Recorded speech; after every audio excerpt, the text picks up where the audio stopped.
everybody, how are you doing? Did you manage to make a paper aeroplane?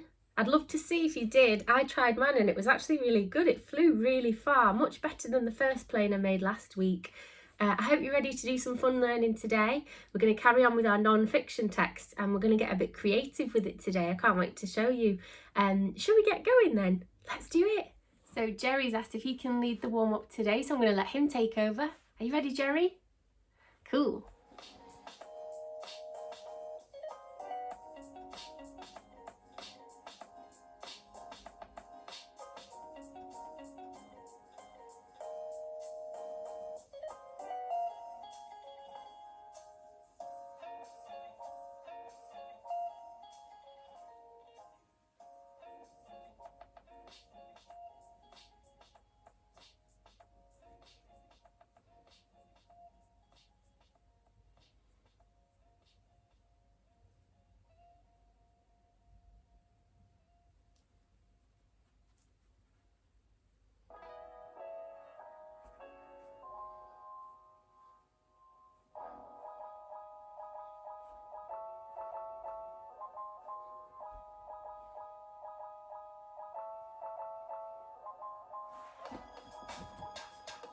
Let's warm up for phonics today by saying our phase 3 sounds again. So I'll show you them and can you tell me what the sound is? Then I'll say it really quickly. So we've got oo, e, v, o, yo, ow, ear, j, sh, z, y, oi, ng, cheeky lemurs. W, z, qu, a, and x. Well done if you got all of those. If you're feeling super brainy, let's try and read these blue words here. We've got like, come, have, love, and house. Well done if you've remembered those ones. You could always practice spelling those as well if you have a minute to do that in your book. We've actually got 4 secret words under here today that all are split digraphs. Let's see if you can sound them out. L-A-N spells lane. We draw the sound buttons there. Lane, like a kind of path that you walk down, is called a lane. Then we've got p-o-k, poke. So when you poke somebody,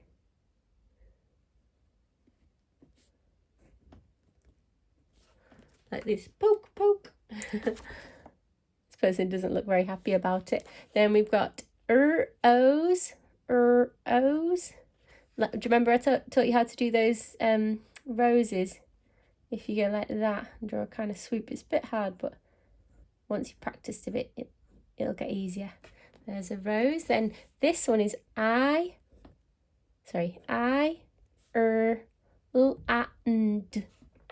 Ireland. This is the name of a country, Ireland, isn't it?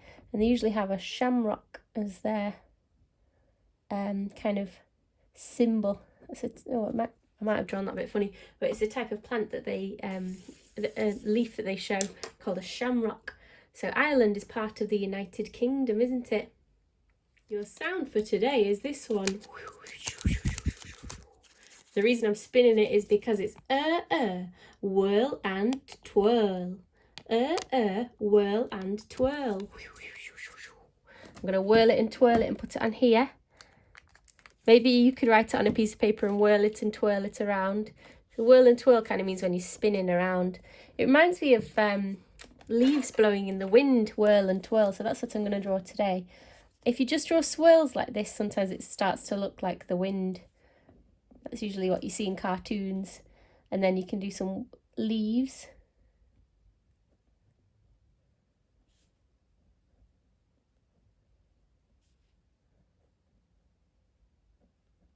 Whirling and twirling. Have you ever flown a kite before? Sometimes the kites can whirl and twirl in the wind, can't they? Maybe I'll draw a whirling and twirling kite. Like this.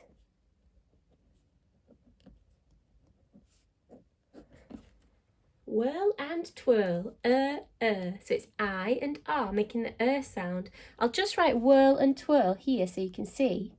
You might also recognise another phase 5 sound there.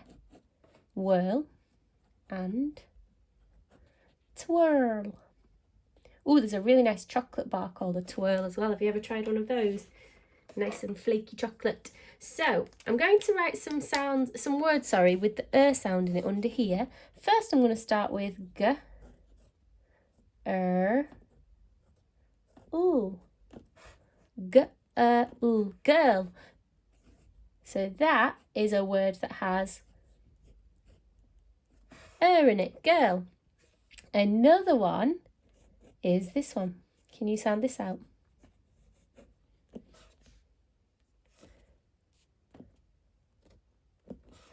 B-d. If you sounded it out like this, b-ird, you'd say beard, and that's not quite right, is it? So whenever you see these two letters together, remember they make a digraph as a team of two. B-d. Girl and bird.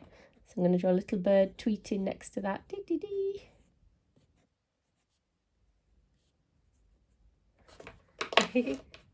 I'm going to write some other words below that you can try and sound out as well. I've written 4 words here. See if you can press pause and sound them out to yourself, and then we'll go through them together. So we've got dirt, like when you fall in the mud and you get some dirt on your face. Oh no. Dirt. Then we've got skirt.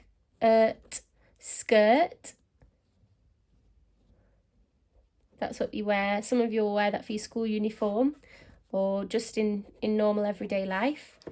The next one we've got is first. That's a bit harder to sound out, but that one is first. So if you come first in a race, you might get a medal that says number 1. Da, da, da, da, I was first. Next one we got is firm. Firm can mean a couple of things. It can mean something that's like really hard and strong. So you know when you think of Play-Doh, that's quite squishy and mushy and soft. Firm would be the opposite of that. So firm is something that you can't push and mould with your hands, or it could be to do with how you hold something. So if I've got a loose grip on this pen, I'd hold it like that. If I had a firm grip, I would be squeezing it and making sure I was really holding on to it. So that's one thing that firm can do. So see if you can use those words now to write your own sentence. I'm going to put the girl had dirt on her skirt. So I'm going to make sure I've got my capital T, the finger space, girl had her dirt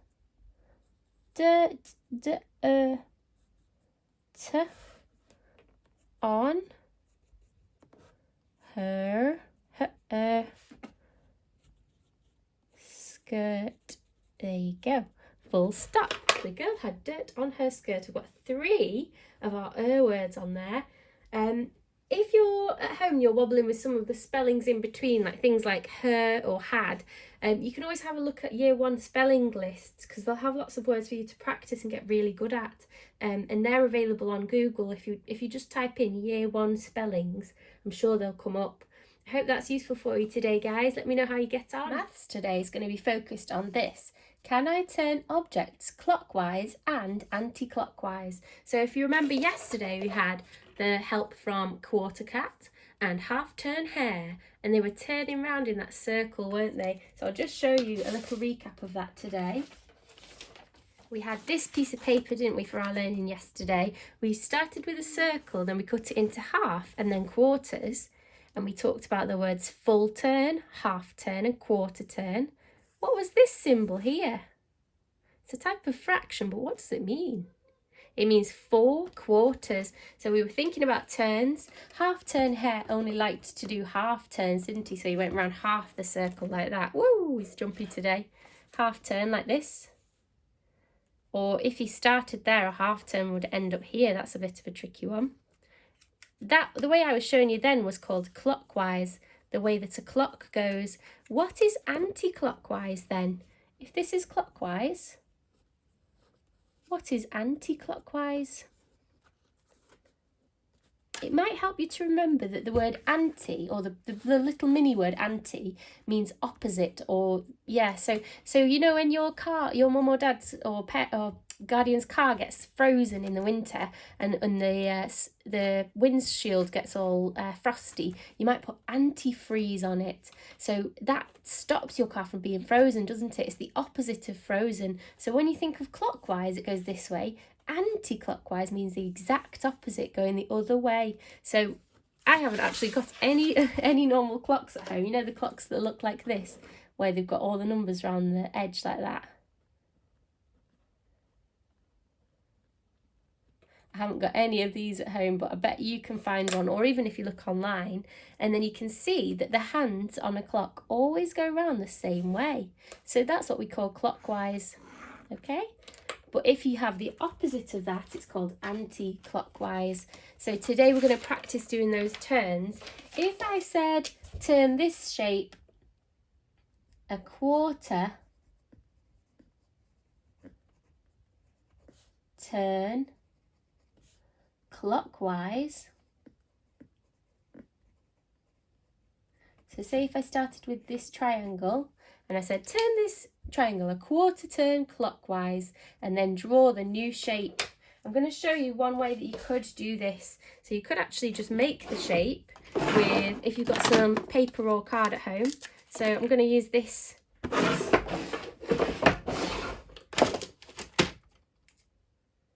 I'm going to use this one here. So we've got a triangle there.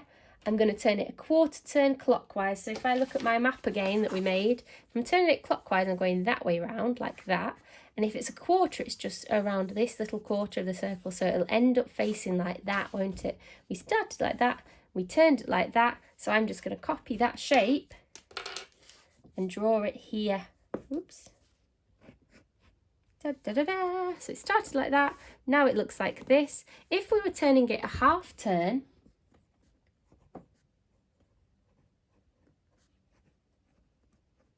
clockwise, and it was started like this, what would it look like after that? It would turn a half turn clockwise and it would be pointing down like that. So turn like that, go from that and flip all the way round like that. It would actually be exactly the same even if it was anti-clockwise. Let me prove it to you. So if we had it this way, oops, and we turned a half turn, so we had our triangle, we turned it a half turn anti-clockwise this time. It'd be the same but just pointing down. It would have just gone the other way round. So that's the thing with half turns, whether you go anti-clockwise or clockwise, they end up in the same space. I'm going to set you a little challenge under here today that you can copy into your books. Here is your challenge. It's quite tricky for you to set up this page, so you might need an adult to just copy this down for you. Or you can have a go just looking at mine and maybe thinking about it on the screen if you haven't got access to any parent help. So the first one, I'm going to show you how you would solve this. And remember, you can use that paper if it helps. So I'm going to get my paper there, my sparkly triangle. So it says up here, we're looking at clockwise. So all the blue bits are in clockwise. All the red bits, we're looking at anti-clockwise turns, okay? So for the clockwise ones, we're going this way around. I'll just draw you the arrows to show. And anti-clockwise, we're going the other way. So for clockwise, we start with our triangle here, and then it says the first thing we need to do is a quarter turn. So start from there, do a quarter turn like that, and then draw the new shape. There you go. Then we're going to put it back to our normal shape for the second question. The second question says do a half turn. So if I'm there and I do a half turn, it'll look like that. Then I'll put it back to the start again. This time it says a 3/4 turn. Remember, that means going 3 of the quarters round our circle. 1, 2, 3. So we're not doing a full turn, we're stopping after we've done 3/4 like that, okay? So if I put my triangle there, I'll go 1/4, 2/4, 3/4, okay? So that's our new shape, we'll draw that. And a full turn, if we started like this, I'm just going to do it in front of you like that. If we started like that and did a full turn, we end up exactly the same. So the full turn one looks exactly the same as how we started. So So that is how your first answer will look. All of the other ones we're using different shapes. So you'll need to draw different shapes, or just think them in your head if you're ready to do that. And then draw each one after 1/4 turn, half a turn, 3/4 turn, and a full turn. The next section is exactly the same. We've got a quarter, half, 3/4, and a full turn, but this time we're going anti-clockwise, so it's the other way. Okay, and we've got different shapes as well. The final question says, how has this shape turned? We started with a moon like that and it turned something and became this. So can you describe what it did to get from there to there using these kinds of explanations, okay? That's your final challenge. Good luck with that, guys. I'm just about to show you the answer, so if you haven't quite finished, just pause the video, okay? Da-da-da. So that's what your answers should look like. I made a mistake on the last little bit. I started to do clockwise turns, so I had to rub them out and try again. Make sure you don't get tricked by this section here. The final bit says you can either say it's turned a quarter turn clockwise or a 3/4 turn anti-clockwise. Both of those would be correct. Okay? For English today, we're going to get creative. I want you to imagine you can design and create your very own country. So anywhere in the world, something like England or France or Spain or Egypt, any kind of country that you like, you can take inspiration from. But what we're doing today is, can you invent your own country? So think, what would it look like? Would it be cold like Antarctica, or maybe like a tropical rainforest somewhere in the world? Maybe it would have certain types of trees, maybe loads of palm trees or really big tall redwood trees. Maybe it would have lots of mountains, or maybe it would be quite flat.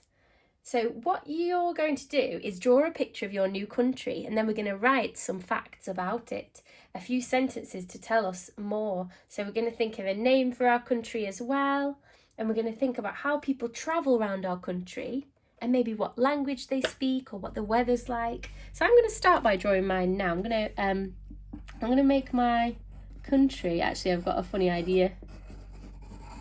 I'm going to make it look like a pajama top, like that. And I'm going to call it Pyjama Land. That's the name of my country.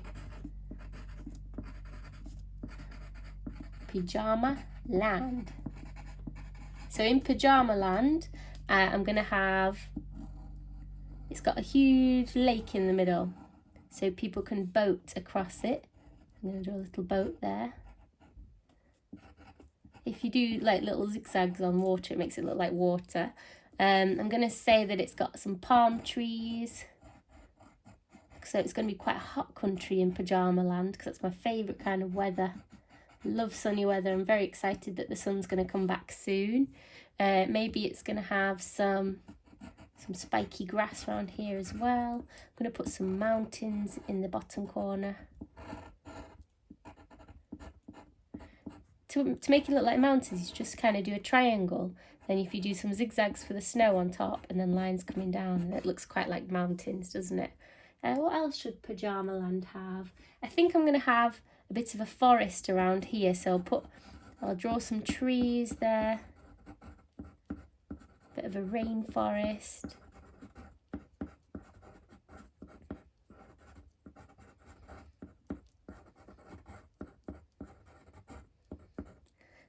Maybe I'll have some a little beach area here where lots of people like to live, so I'll draw some tiny houses.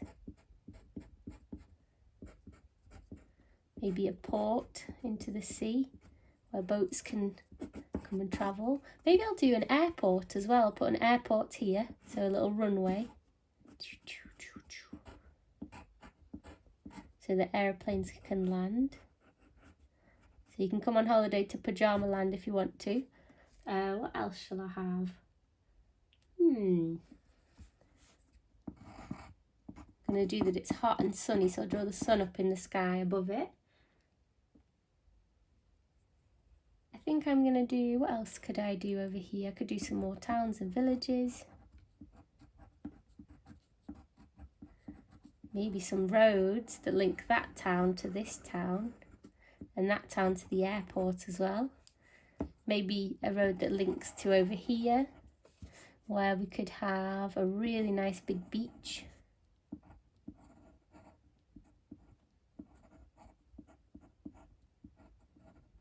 With the space to sunbathe on it.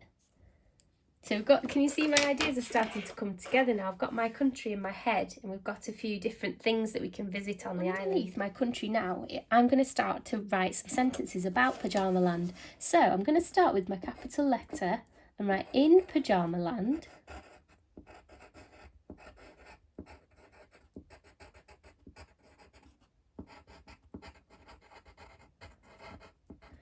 It is scorching hot.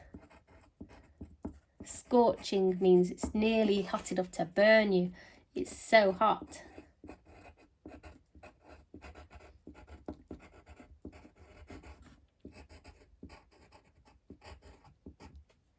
So I'm going to put in Pyjama Land, it is scorching hot. So people, which is spelled like people, go to, I'm going to put they go to the beautiful beaches a lot.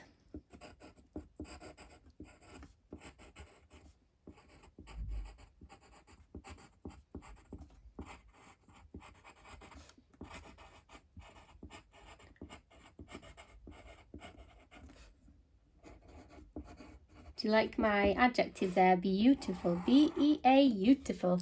So I've got in Pyjama Land, it is scorching hot. So people go to the beautiful beaches a lot. What else can I write? You could tell me what the weather's like or what language they speak. I'm going to talk about the mountains there. I'm going to say there is, or there are, some, S-O-M-E, some, there are some treacherous mountains. That means kind of like dangerous and difficult, treacherous.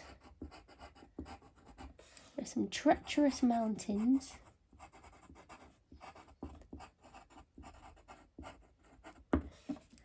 With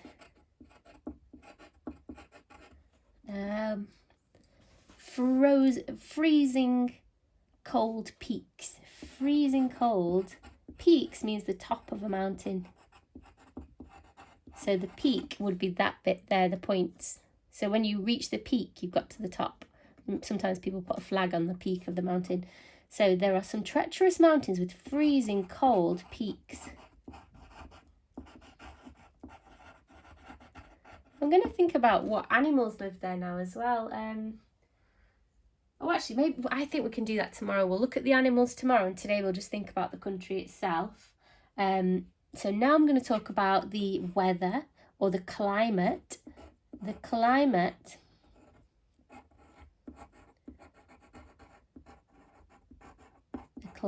is quite tropical.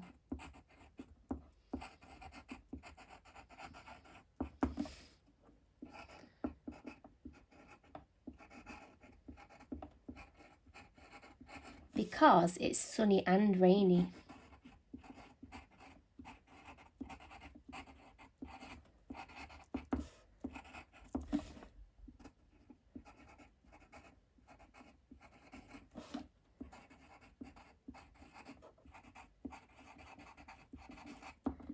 So I've done my full stop. The climate is quite tropical because it is sunny and rainy.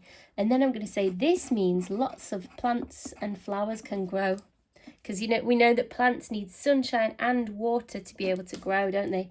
This means lots.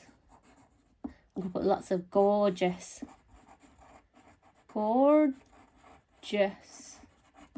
plants and flowers can grow. Oh, my country's really coming to life now. If you wanted to do another sentence about maybe the language that people speak, you can choose a real language, or maybe you could invent your own name for a language. You could even colour in your picture, but this one's mine for Pyjama Land there, if you want to just pause it and have a read. I hope you like my country that I've made. Topic today, I'm going to set you the challenge of making a happy poster or a joy poster. So what I mean by that is to make a picture that shows all the things that make you happy or make you smile. So I'm going to actually just write the word happy on mine. Huh? Ah. Huh? Huh? Yeah. And around this word, you could write that, or you could write joy or fun or smile, any kind of word that makes you think of that kind of happiness. And then around that, you could either cut out pictures from magazines that you like, so things like toys you might like, or clothes, or people or animals that make you happy, anything like that, or music, and stick them on like a collage, or you could draw them. Or you could just write them. So I've seen some online that look really nice where they get different colours and they'll put things like hugs make them happy. So they'll write hugs in one colour, hug, s. And then in another colour they might write something like cats or kittens. Kittens make people smile, don't they? And then you could draw a little kitten next to it. Like that. Then you could get another colour, maybe write chocolate in a different style of writing, so you can get a bit creative with this. I'm going to do tall, thin writing for this. Chocolate. And then maybe I'm going to draw a chocolate bar with a big chomp taken out of it. So we've got kittens, hugs, chocolate. Maybe sunshine. I love the sunshine. So I'm going to put that on mine. And I'm going to do it in swirly whirly letters, this one. They don't all have to go from left to right either. You can kind of curl your writing down like that. Make it go different ways. Maybe you can have books make you happy. So you could have b. Actually, I might do books going a bit upwards like this. But, k. And then maybe I can turn that into some eyes, reading a book.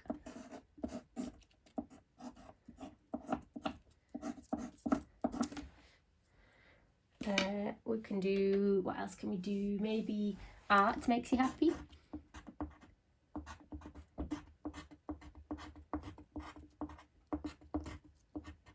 So you could do, oh, that doesn't really look like a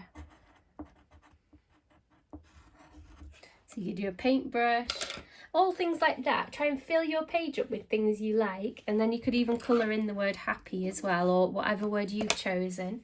We sent a few examples out this week, but if you look online and just maybe type in the word happy poster or happy collage, just see what other people have come up with online. I'd love to see yours if you don't mind sharing. Thanks for joining in today, guys. We look forward to seeing you tomorrow. Bye!